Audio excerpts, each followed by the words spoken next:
Hello everybody and welcome back to my channel, or welcome for the first time if you're new around here. I'm Vivian Asimos, I'm a researcher, writer, and I use the term freelance academic to simply mean that I do a lot of research based off of my experiences in academia, my knowledge base in academia. I still do the research that I would have been doing in the ivory tower, but I do it outside of the ivory tower for the lovely lot of you folks. So, for people who are new around here, I have recently written a book that is an anthropological study of cosplay. I cannot reveal to you a cover design or anything like that because we are not at that point yet. Please stay tuned. I'm really excited to be able to talk about that stuff when I can, but it's still waiting all of that stuff. The publishers have the cosplay book at this point in time. It is aimed to come out fall, winter of 2024. So yeah, I'm just kind of sat in limbo.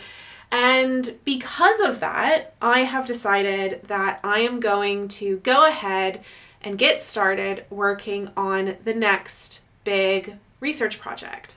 Basically, the cosplay project took place over the course of 3 years. I started it around 2020. Lovely time to start, I know.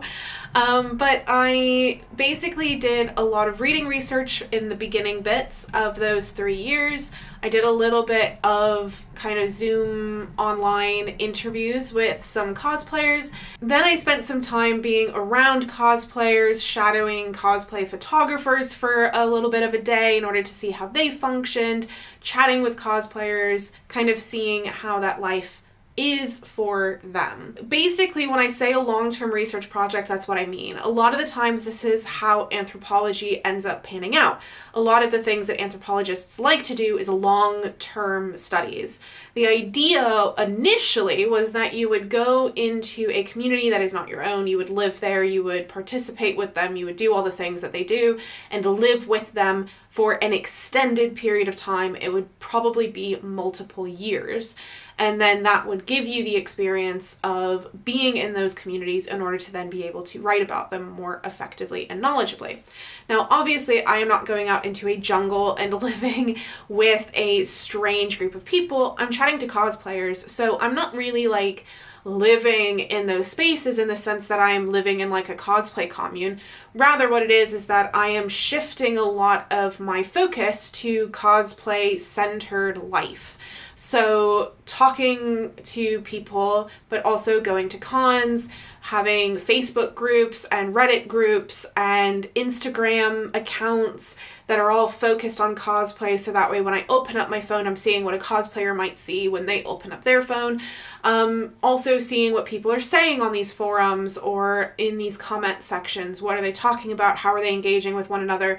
But also just knowing what it's like to open up my phone and see cosplayers as soon as I open up the phone. Things like that. So that's how I'm adjusting my living space. This is all in order to explain what I mean by a long-term study and the fact that I'm going to be talking about what my next main project is going to be. And the fact is that I'm going to be spending a lot of months to years on this project. This is not going to be something that is going to be very quick. This is not something that will be turned around very fast. This is not something that you're going to be able to get your hands on in the immediate future. This is multiple years worth of research. But I'm going to go ahead and announce what it is that I'm doing. I've been doing a little bit of preliminary research up until now, primarily in order to figure out what kind of focus I want to bring, what kind of questions I want to be asking when it comes to actually asking questions, things like that. So I have been playing with this idea for a very long time. This was actually an idea that I tried to pitch to a uni back when I did work for unis. And I don't think I had a solid enough idea at the time of exactly what I wanted to be focusing on. I'm still not a hundo. I'm still not 100%, but that's okay.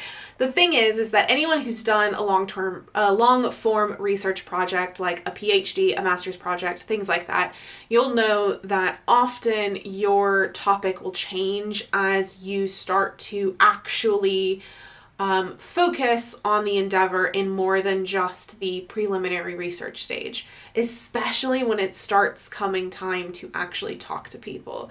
Because you might have an idea in your head of something that's really interesting that people are doing, and then you go there and realize that nobody is doing that or worrying about that or thinking about that, or it's just not really present. And so I don't want to stay too in focused yet. I want to kind of have a broad lens that I'm looking at things through, but with the knowledge of what kind of focus I want to have, but understanding that that focus might change. So anyway, all of this fluff, let's get into the actual topic. I am going to be researching tabletop role-playing games. Primarily looking into the kind of somewhat focus, but not full focus yet, is the aspect of communal storytelling. So one of the things that I find really fascinating about tabletop role-playing games is the way that the narrative comes to be. That yes, a lot of it is set up by the DM or the GM, depending on what game you're playing. However, that's not all of it, and a lot of things can change through the aspects of the players. So it is a communal activity in which a narrative unfolds.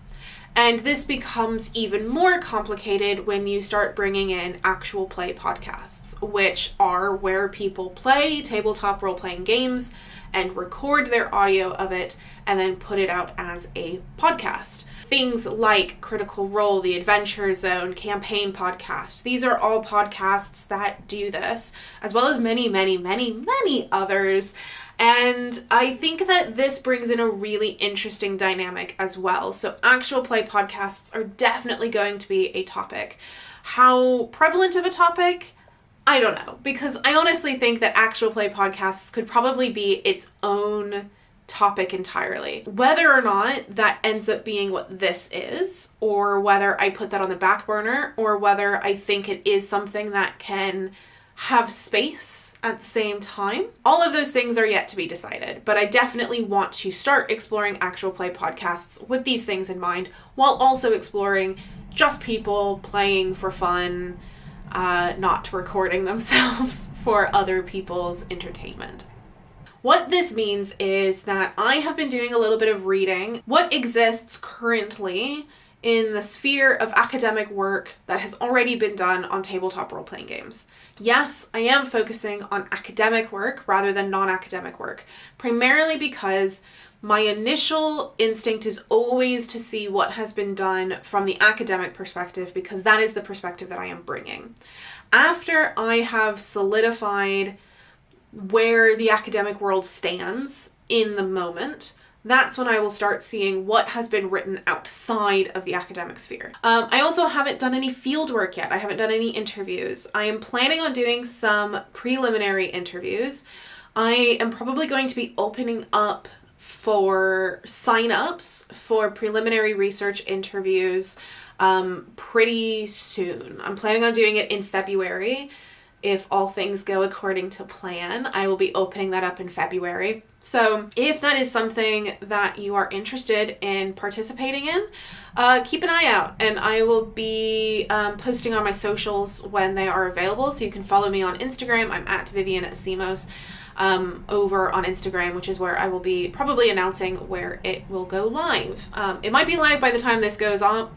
I don't really know. I'm not promising anything. I don't really know what else to say. Yeah, so I'm really interested in communal storytelling. I mean, I'm interested in storytelling, right? My perspective has always been from mythology. In case you didn't know, I'm a myth scholar. That was my original take, and I focus on popular culture as mythology. I have studied creepypastas, primarily focusing on the Slender Man. I have done other kind of creepypastas and digital monsters, kind of more briefly, and more recently have worked on cosplay. as kind of the basics of it being a form of mythic performance, because you are performing aspects of mythic pop culture. I do another YouTube channel that I do video essays on that is connecting mythology, storytelling, and popular culture, called Incidental Mythology. And I have a blog where I also talk about that stuff in a more blog form. So you can check out all of those things if you are interested in what I'm saying in regards to pop culture and mythology. But basically, storytelling is always the kind of basis of where I'm starting from. And I think tabletop role-playing games have a really interesting dynamic when it comes to storytelling. And it's something that I wouldn't mind really digging into a lot more fervently. I want to explore how narratives are constructed, but also how those constructed narratives are experienced, because the experience of narratives can be different in these different contexts. So yeah, those are just a couple of the questions. I have many others, and there's certain dynamics of them that are still formulating in my brain, questions in regards to play and how play fits into all of this, the dynamic of storytelling, who is the storyteller, the dynamics of audience to storyteller and how that might shift, aspects of performance. I talked quite a bit about performance in my cosplay research. I'm interested to continue that endeavor, but in a very different format. There's obviously also aspects of cosplay and dressing that is happening when people dress as their character. This happens a lot more on actual play podcasts, but can also happen in the wild. And, you know, those kinds of dynamics of where that ends up leading, as well as the very boring aspects of where tabletop role-playing games sits in a more definitional space of how it is either the same or different to other play that exists.